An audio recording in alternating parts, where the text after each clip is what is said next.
जय श्री कृष्ण। भगवान कृष्ण द्वापर युग में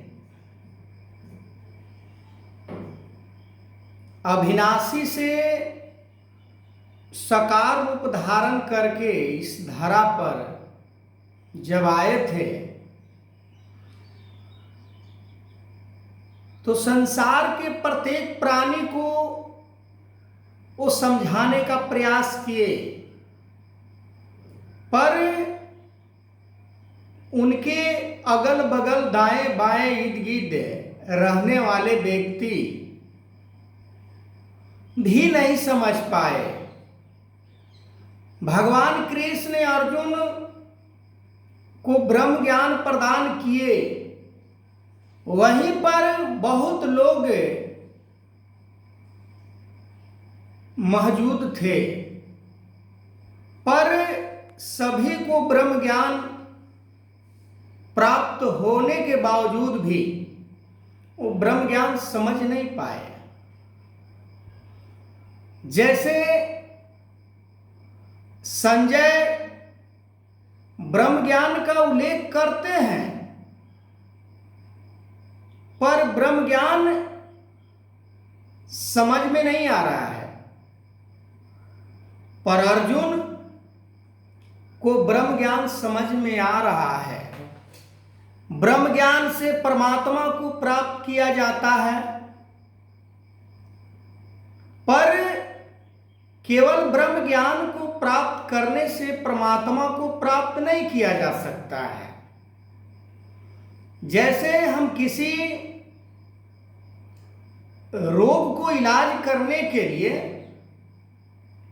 डॉक्टर के पास जाते हैं, डॉक्टर कुछ हमें सलाह देता है, ठंडा गरम सर्दी अनेकों सामग्री को खाने के लिए प्रतिबंध लगाता है। ठीक उसी प्रकार ब्रह्म ज्ञान को प्राप्त करके मनुष्य यदि संसार में स्वार्थ रहित, लोभ रहित, कामना रहित, ईर्षा रहित होकर कर्म को करता है, वही परमात्मा को प्राप्त कर सकता है। कहा जाता है कि छल कपट मोहे छिद्र न भावा, निर्मल मन सोहि मोहि पावा। ये परमात्मा को छल कपट से किसी ने परमात्मा को प्राप्त नहीं किया। आज संसार में देखा जाता है, भाई भाई से छल किया जा रहा है। अगल बगल गांव कस्बे टोले मोहल्ला मित्र दोस्त सगे संबंधी रिश्ते नाते एक के बाद एक छल कपट से आज इंसान के मन भरा पड़ा है, क्योंकि उसे छल कपट में ही विश्वास है, उसे छल कपट में ही आनंद आता है। पर जो काम के लिए परमात्मा ने मनुष्य को इस धरा पर भेजा, वो काम ना करके संसार को ही अपना मान लिया और संसार में ही अनेकों प्रकार के गतिविधियां में लिप्त हो गया। ये प्राप्त कर लूं, वो प्राप्त कर लूं, धन वैभव प्राप्त कर लूं,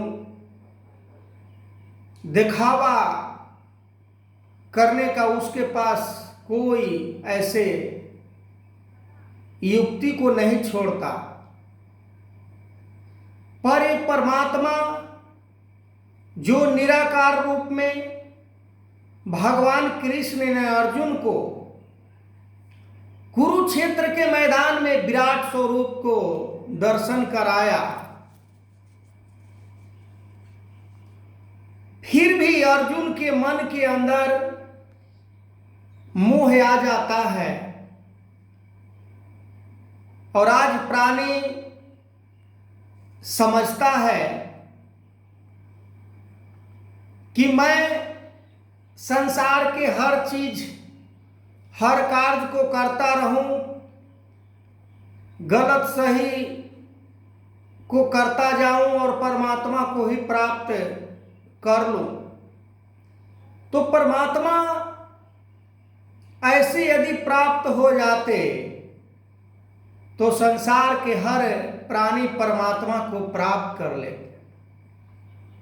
परमात्मा को प्राप्त करने के लिए संसार के विषयों को, संसार के भोग विलास को मन से निकालना पड़ता है। संसार से मिली हुई चीज को संसार में सेवा के रूप में लगाना पड़ता है। पर आज देखा जाता है कितने कितने प्रकार से संग्रह के उपाय को रचा जाता है। आने वाले पीढ़ियों को भी वो याद करके संग्रह करता है। आने वाले समय में हमारे बाल बच्चे